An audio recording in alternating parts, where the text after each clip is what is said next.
National crush Rashmika Mandanna ಮತ್ತು ವಿಜಯ ದೇವರಕೊಂಡ ಅದ್ದೂರಿ ಮದುವೆ ನಿನ್ನೆ ರಾಜಸ್ಥಾನದ ಉದಯ್ಪುರದ ರೆಸಾರ್ಟ್ನಲ್ಲಿ ನೆರವೇರಿದೆ.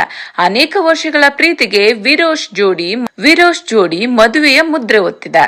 ವಿಜಯ ದೇವರಕೊಂಡ ಹಾಗೂ ರಶ್ಮಿಕಾ ಮಂದಣ್ಣ ಇಬ್ಬರು ಪಕ್ಕಾ ತೆಲುಗು ಹಿಂದೂ ಸಂಪ್ರದಾಯದಂತೆ ಸಪ್ತಪದಿ ತುಳಿದಿದ್ದು, ವಿಜಯ್ ದೇವರಕೊಂಡ ತಾಲಿ ಕಟ್ಟುವ ವೇಳೆ ರಶ್ಮಿಕಾ ಭಾವುಕರಾಗಿ ಕಣ್ಣೀರಿಟ್ಟಿದ್ದಾರೆ.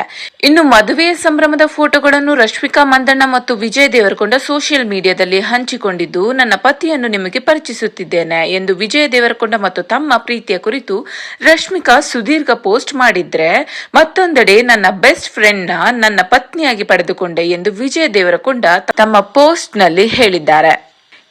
ಕೆಲವು ಆಪ್ತರ ಸಮ್ಮುಖದಲ್ಲಿ ವೈವಾಹಿಕ ಜೀವನಕ್ಕೆ ಕಾಲಿಟ್ಟ ವಿರೋಶ್ ಜೋಡಿಗೆ ಅಭಿಮಾನಿಗಳು, ಭಾರತೀಯ ಚಿತ್ರರಂಗದ ಗಣ್ಯಾತಿ ಗಣ್ಯರು, ರಾಜಕೀಯ ನಾಯಕರು ಶುಭ ಹಾರೈಸಿದ್ದಾರೆ.